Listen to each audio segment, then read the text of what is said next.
Magandang umaga mga kaibigan.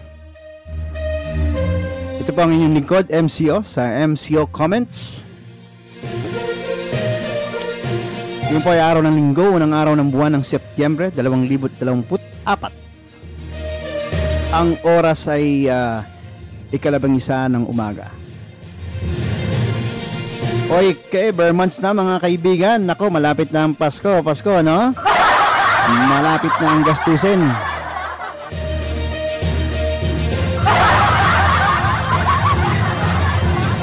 Kailangan makapag-ipon ng maraming video. Para may panggastos tayo. Ayo po ay magbibigay lamang ng mga kaunting opinyon o komento sa mga balitang napapanahon sa ating bayan. Maikling pagtalakay na nawa ay mapulutan natin ng kahit kaunting kaalaman. Alright mga kaibigan, kung hindi pa kayo nakasubscribe sa ating YouTube channel, pakisubscribe na lang at pakipress na din ng bell button upang tayo laging ma-notify sa mga bagong video na aking i-upload. At ganoon din po, baka ba pwedeng pakishare na din ang ating video upang mapalaganap natin ang biyaya. Ang biyaya ng karunungan. She might like my comment. She might like my whatever I will say. But still I will say my comment. So sit back and relax. Tayo na nga po ay dumako sa ating pag-uusapan. Sino nga ba ang maswerteng personalidad na ating pag-uusapan sa mga oras na ito?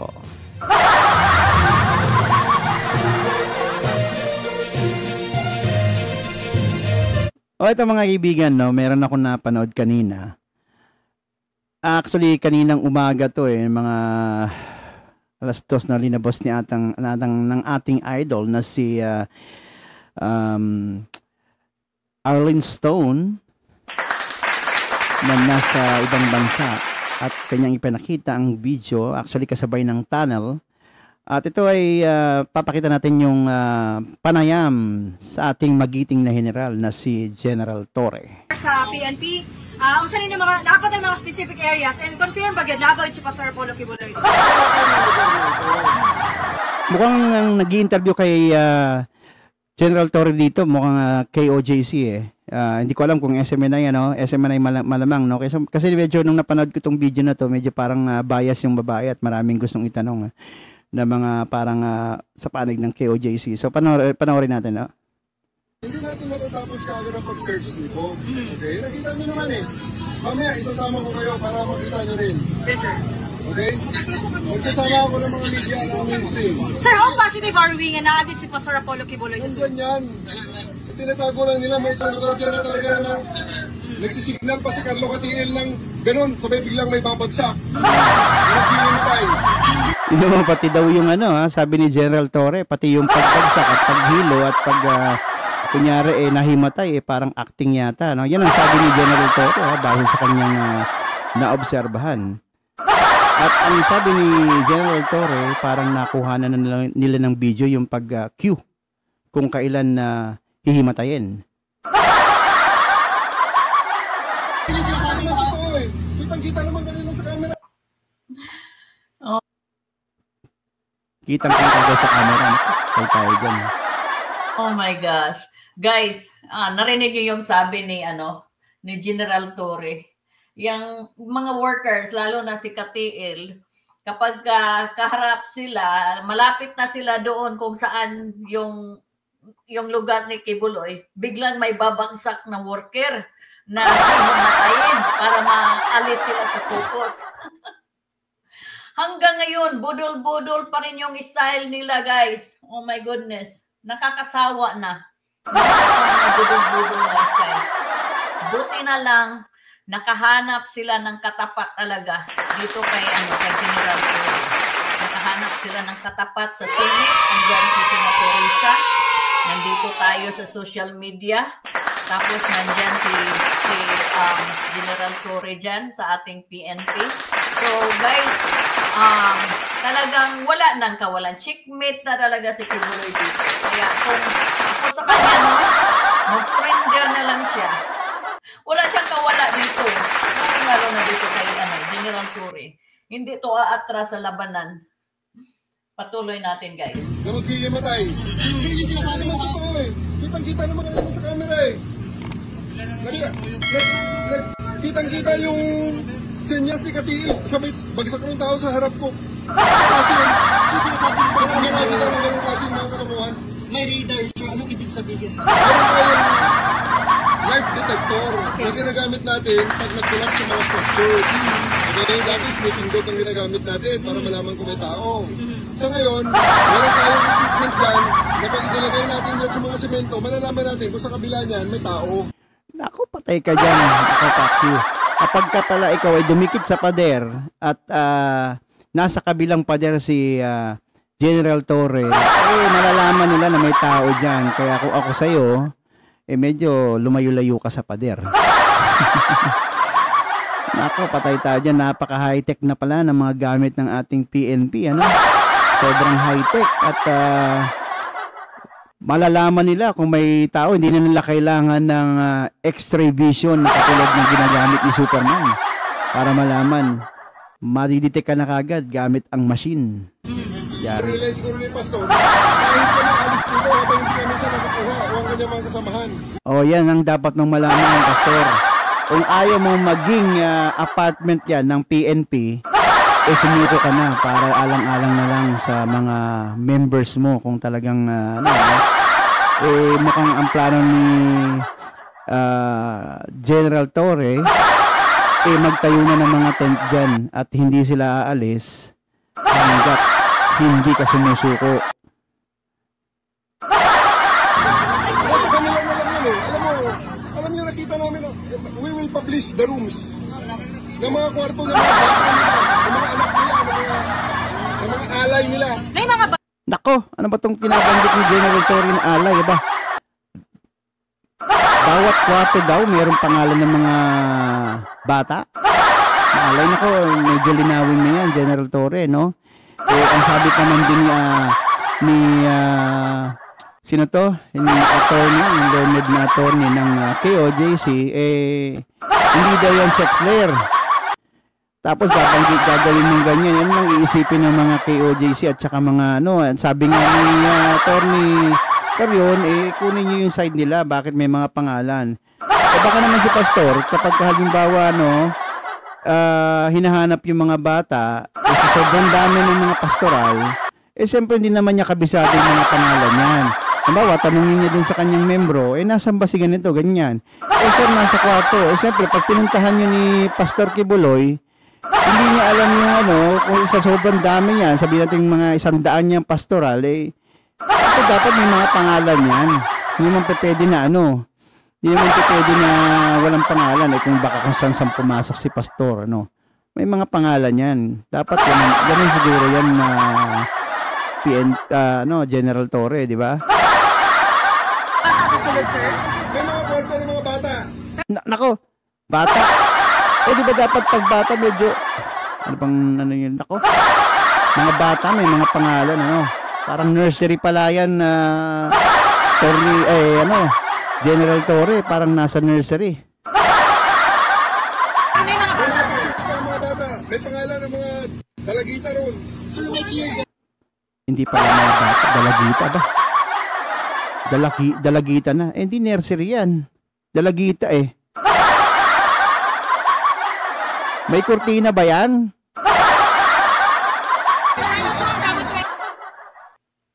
Guys, gusto ko ring gusto kong pag-usapan din natin to ng konti. Marami kasi sa mga workers ni Kibuloy, kahit matagal na doon, 30 years, 32 years.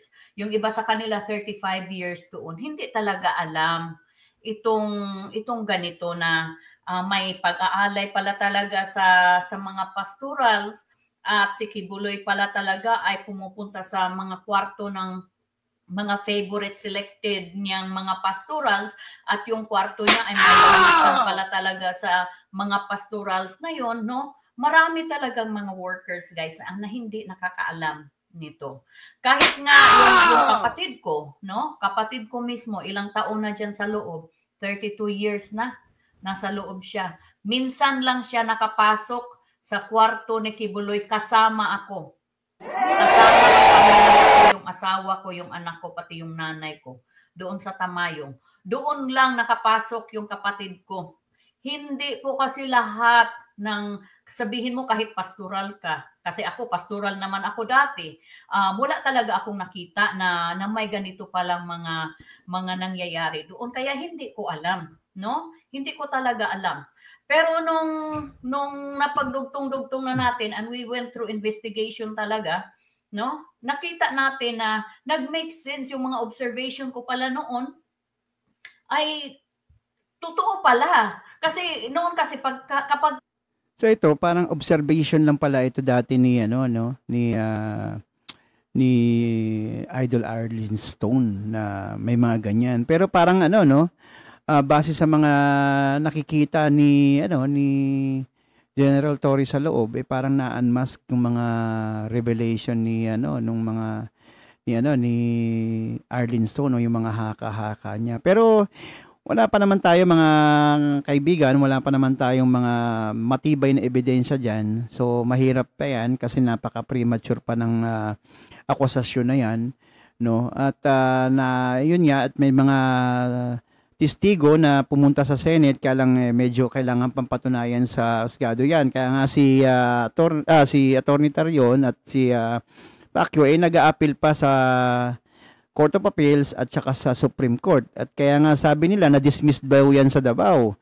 Ngayon dahil sa ayun nga ay kilalang tao si Kibuloy sa Davao, ni-request ng mga at na-dismiss yan sa Davao, ni-request ng mga biktima na maaring baka pwedeng pag-aralan uli ng DOJ. At yung napag-aralan nga ng DOJ, binuksan uli ang kaso at isinampa sa Pasig. So, ayan, at dahil dyan, at sinabi na nga ng Supreme Court na lahat ng mga kaso na isasampa na patungkol at kinalaman kay Pastor Kibuloy, dapat sa Quezon City na isampa o i-transfer sa Quezon City. Kasi nga naman, kapag halimbawa sinampahan ng kaso si Pastor Kibuloy at kilala, maaring yung mga biktima, mga witness, walang mag-appear sa korte dahil sa takot, sa sobrang ang daming mga kilala nito ni Pastor Kibuloy. At siya na rin nagsabi, no? Na si Pastor Kibuloy meron siyang death angel. Base sa mga sinabi niya nung nakaraan, no? So, di natin alam kung death angel. Meron naman talagang sinasabi sa Biblia na death angel. Kaya lang, di natin alam kung anong death angel. Baka riding in tandem, hindi na death angel naman. Mga yun mga gustong kumita ng pera yun mga bayaran yun, kaya hindi yun mga death angel. Okay, so tuloy natin yung video ni General Torre at ni Arlene Stone. Meron tayong iniisip na opposite naman sa sinasabi ni Kibuloy, kasalanan namin yun. Meron kaming jablo. Kasi yung aming brain, ginamit namin yung brain namin. Naalala niyo yung istorya ni Eva at Adan, nung si Eva kumain nung pinagbabawal na bunga, dahil na siya inapollute nung ahas. Hindi natin masabi kung ahas yun, basta napollute siya, parang nagkaroon siya ng kaalaman. So parang ganito yata ang sinasabi ni Kibuloy dahil may jablo, na siya ng jablo. Meron kaming doubts daw. So meron kaming jablo. Kaya bawal talaga sa amin na magkaroon ng doubts o i-question yung mga practices ni Kibuloy. Minsan naman... So ibig sabihin pala niyan, pag pinag-question ka, meron kang jablo. Paano na mangyayari sa Supreme Court at sa mga korte? Kini-question siya. So mga jablo lahat yung mga... Pati DOJ, jablo na rin yan.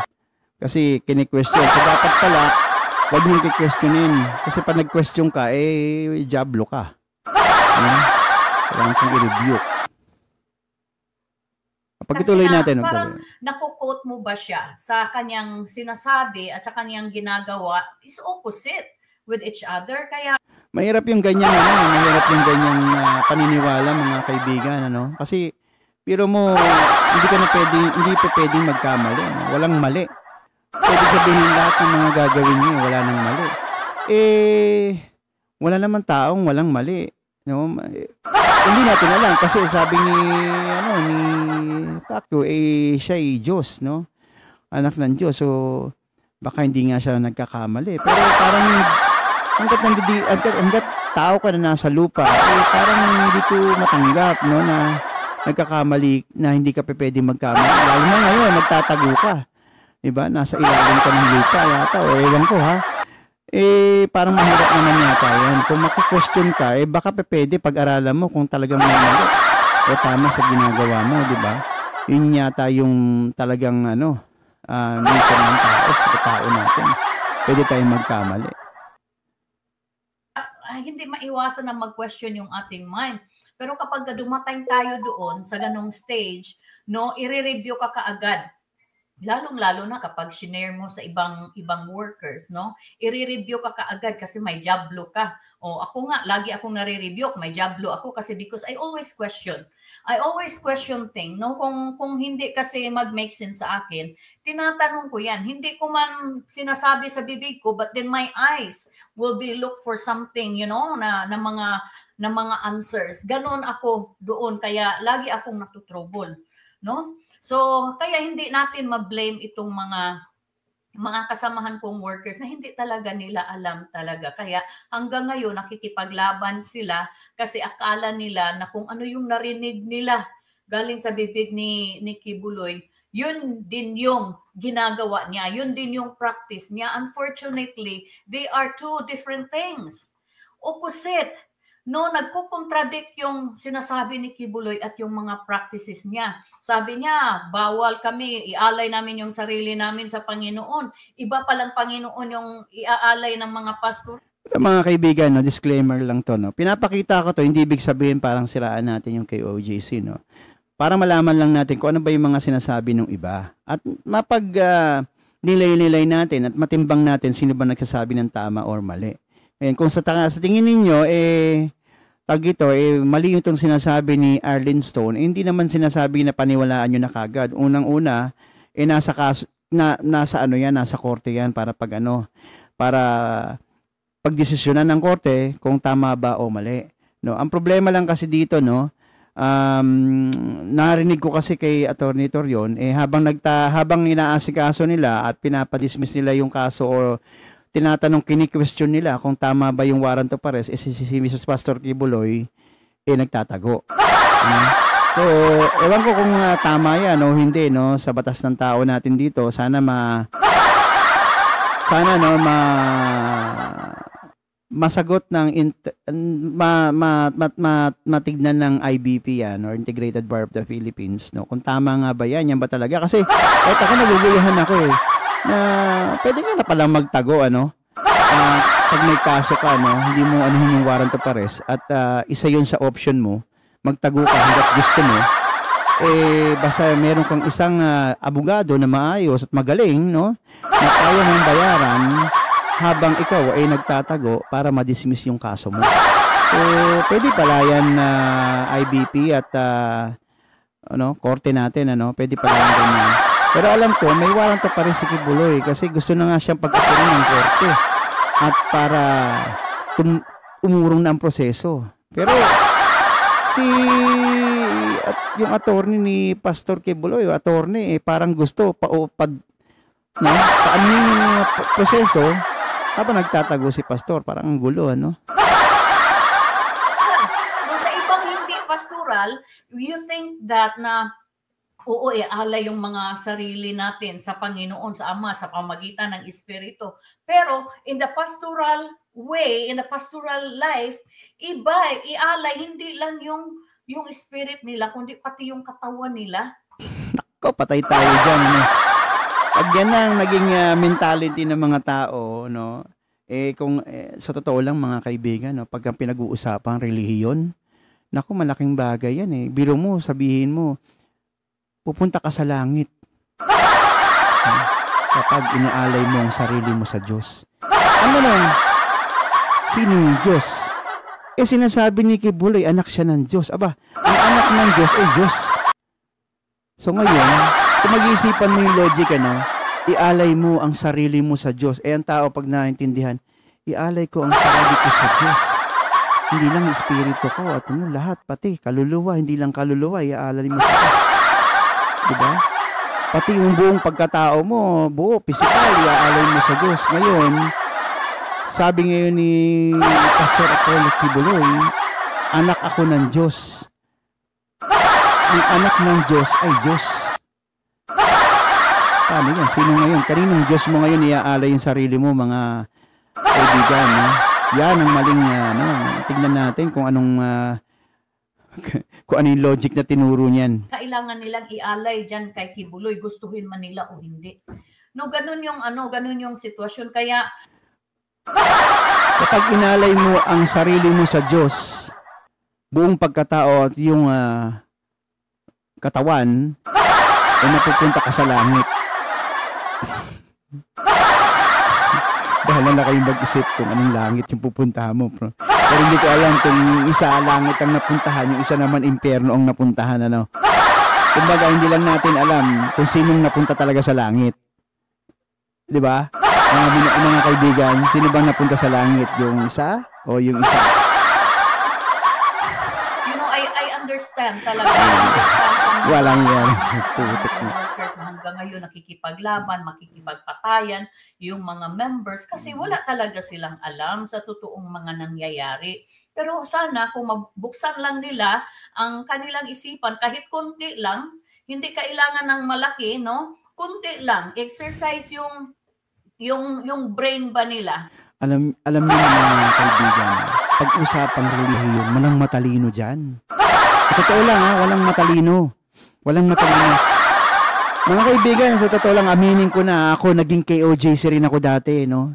Pero matagal na panahon na yun, bata pa ako. Nagbenta ako ng puto. Walang matalino. Ako kasi mahilig din ako magsuri ng relihiyon. Halos marami na akong relihiyon na napasukan Alam niyo yun. Napanuri ako na mamamayan, no? Ayan, tawag dito, kahit matalino ka, anong talino mo? Basta pag-usapang relihiyon at sinabi ng pastor mo na pupunta ka sa langit kapag sumunod ka sa sasabihin ko,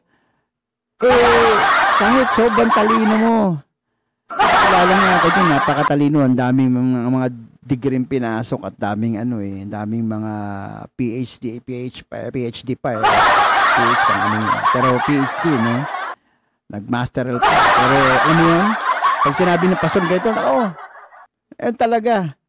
Matalino dyan. Kahit na anong bukas ng pag-iisip mo, basta sinabi na pupunta ka sa langit kapag sinunod mo yung gusto na. Ng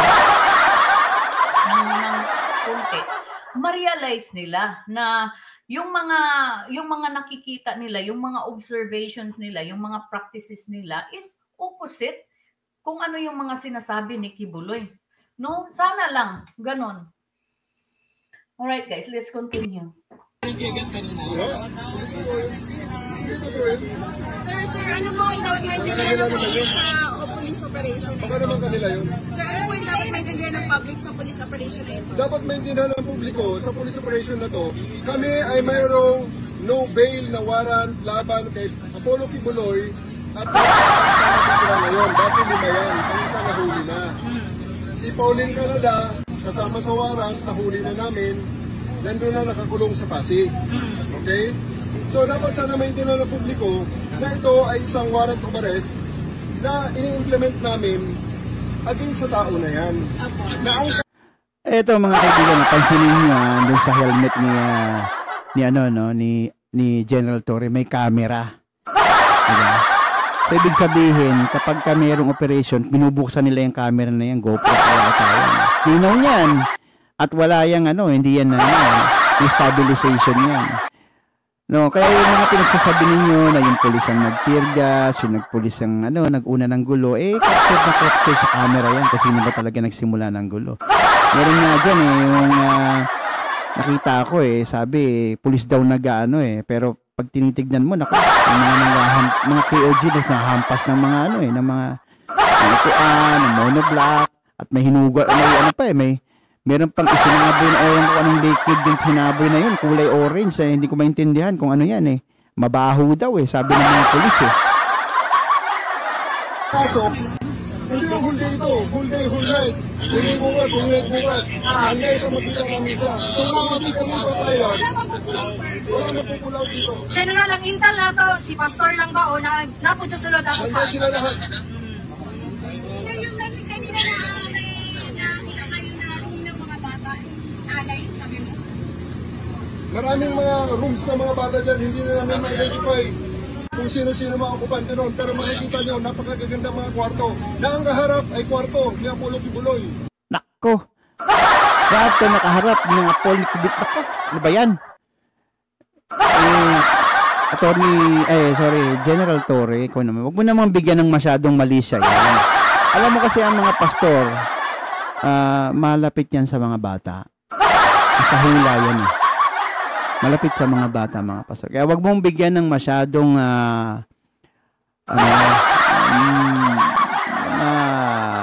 malisya. Yan kasi kung nasa harapan niya ng pastor yung mga pangalan, diba? Gusto lang naman ni pastor paglabas niya ng kwarto o kung may lagusan man yan, alam niya kung sino-sino yung mga nandiyan. Para alam niya kung sinong kwarto papasukin niya. Diba? Huwag mo masyadong bigyan ng mali siya yan, General Torre, kasi ang mga pastor talaga, mga tao, malalapit yan sa mga bata. Kasi, di ba, kailangan malapit ka sa mga bata. Sir, we're looking for 5 accused. Pero, makonsider ba ninyo ginasulti karon sir na overkill ang ginahimo sa kapulisan? Paano maging overkill yan halos hindi kami makagalaw sa loob sa dami ng mga tao nilang ang gulo-gulo, ang lalakas ng mga sound system na gusto makipagdebate. Paano naman kasi mga KOJC, hindi naman kayo kailangan talaga dyan na humarang. Kung gusto nyo magsimba dyan, magmisa, okay naman, wala naman problema sa mga pulis yan Diba? Huwag lang kayong humarang, huwag nyo silang i-obstruct. Hindi naman talaga kayo kailangan dyan Ba't nyo ba pinapakailaman yung ginagawa ng PNP? Valid yan, legal yung ginagawa ng mga yan. Diba? Meron silang reason to believe na nandiyan. Yung reason to believe na nandiyan yung hinahanap nila. Yung lang yung kailangan nila, reason to believe na nandiyan yung hinahanap nila. So hanggat sinasabi nila na nandiyan yan at may nagsasabi sa kanila, may asset sila, wala kayong magagawa dyan. Obstruction kayo kapag kahinarangan niyan. Ngayon, patunayan nyo na wala dyan si Pastor Kibuloy, ang gagawin nyo lang, huwag kayong humarang. Patunayan nyo. Hayaan nyo yung mga pulis na galugadin yan, yung inyong compound. Anyway, hindi nyo alam kung sa inyo yung compound.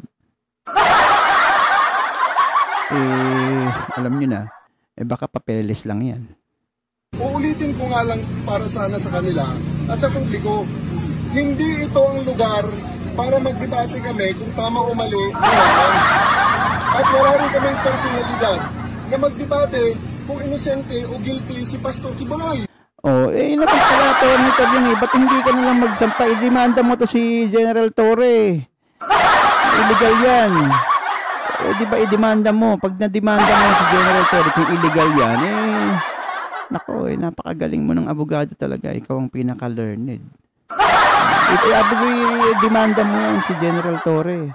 Sabi mo, mali ginagawa ni General Torre. Demanda mo na. Ang trabaho namin ay i-implement ang warrant na ito. Ang trabaho naman ni Pastor Kibuloy, kung talagang siya ay sumusunod sa batas, ay harapin ang kaso na ito, sumurrender, magpakita sa judge, dalhin niya ang kanyang mga abogado, dalhin niya ang kanyang depensa. General Torre, sumusunod nga daw sila sa batas Kaya nga ito si Attorney Torion katuloy na gumagawa ng pleading para i-plead na mali yung warrant of arrest. Sinusunod nila yung batas Yan daw ang yan daw ang isang avenue ni Kibuloy na pwedeng gawin. Habang siya ay tago. 'Di ba? sinusunod nila yung proseso ng batas habang si Kibuloy ay nagtatago. Sinasabi nila, hindi pa raw guilty kaya hindi raw wanted, hindi raw fugitive. Okay, sir, can you show us the warrant, sir? O paano siya maging not guilty? Kung hindi natin masimulan ang proseso ng paglilitis, magsisimula lang ang paglilitis kung siya ay magpahuli or mag-surrender sa korte. Sundan nyo na lang kasi yung mga request ni Polo Kibuloy, Pastor. Kailangan daw gumawa ng kasulatan ang Pilipinas, lalo na ang presidente, na hindi siya ita-turn over sa US. Yan ang kondisyon. No? Yan ang kondisyon ng wanted. Hindi mo nagano sana yung sinabi na invalido yan. Pero hanggang ngayon, nagtatago si Pastor Polo Kibuloy. So, ibig sabihin, valido talagang warrant, nagtatago siya eh. Ano nga yan, yan daw ang kanyang isang avenue ni sabi nga niya ni Atty. Torion. Marunong ka pa kay Atty. Torion? Abogado ka ba? Hindi ka naman abogado, General Torre eh.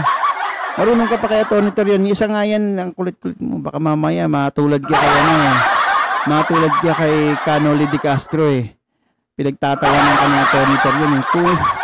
Hindi nga yan, nag-aral ka ba ng abogasya? Hindi naman nag-aral ng abogasya eh. Marunong ka pa kay Atty. Torion. Sir, just to clarify again, sir, kahit na wala kayong makita after lahat ng search and scan, wala kayong mag-pull out hanggang hindi surrender, ganun ba, sir? Hanggang wala kami nakikita rito.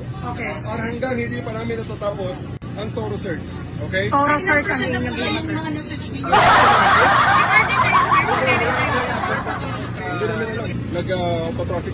General, confident ba mo na nasunod ninyong rule of law sa pag-implement sa warrant of arrest? Are you confident, isip leader sa PRO11 nga nasunod ninyo ang rule of law sa pag-implement sa warrant of arrest against Pastor Apollo Kibuloy? Actually, maliwanag yung kanina kasi sila na nga lang nagpusang nagbukas ng gate eh. Kasi sabi ko nga sa kanila, at narinig ng lahat, dyan sa ating speaker, di ba? Yung sabi namin, nandito kami para implement ang warrant of arrest na ito laban kay Kibuloy. So wala nang question about that, kaya nga binuksan nila eh. Ginabawalan niyo mag-welga, sir, sa sulod? Bawal ang welga sa mga members sa Ba't naman kayo magwiwelga dyan? Pambihira naman kayo. Hinaharang nyo na nga eh, yung mga magwiwelga pa kayo. Ay, welga nyo dyan. May mga placards, grabe naman. Nagrarally na nga sila Atty. Roxano eh. Iwasang Bonifacio eh, tapos may welga pa dyan sa loob. Kaling kuhan sila sa lubag, para sila sa inyong nga, kasi lagi pang storya sa inyong karon. Obstruction kayo dyan. Iwelgan nyo. Iwelgan nyo yung warrant of arrest na inisyo ng korte. So, kanilang paniniwala yan eh. Sige, respetuhin na lang natin yan. Pagbigyan natin dahil karapatan naman nila yan na magsisigaw dyan. Pero sa totoo lang, ang ginagawa nila, siyempre reporting to obstruction of justice. Oh, di ba? Tama yung sinabi ko. Sabi ni General Torre, obstruction kayo dyan sa ginagawa nyo na yan. Welga pinagsasabi nyo. Korte yung iniwelga nyo yan. Hindi PNP po ang iniwelga nyo. Ang PNP, sila lang ang nagpapatupad. Ito dapat malaman ng KOGC, members. Ang PNP, sila ang nagpapatupad ng warrant of arrest na inisyo ng korte. Ngayon, kapag nag-welga kayo dyan, ang ino-obstruct nyo, kaya nga obstruction of justice kayo. Kasi ang ino-obstruct nyo, korte. Yung inuutos ng korte. Hindi po yung ino-obstruct yung ginagawa ng PNP, ino-obstruct nyo yung korte. Kaya nga pwede kayong kasuhan kapag nag-obstruct nyo. Dapat yan malinawan ninyo, pambihira naman, oo. Diba? So, mga kaibigan, yan lang ating maikling komento sa mga oras na ito. At, sana mga kaibigan, i-share nyo ang ating video para mapalaganap natin itong konting kaalaman natin. At kung meron kayong mga comments na patingin ninyo mali ang aking mga sinabi at meron kailangan matutunan, please comment and share your thoughts dun sa comment section. At para naman ma-correct natin ang mga mali. Makapagpalitan tayo ng kaalaman. So, sa mga susunod na araw, maraming salamat mga kaibigan at subaybayan kung meron pa tayong mga video At kung hindi pa kayo nakasubscribe sa aking YouTube channel, please pa-subscribe naman at paki-share na rin. Maraming salamat, magandang umaga uli at kita uli tayo sa mga susunod na video ng MCO Comments.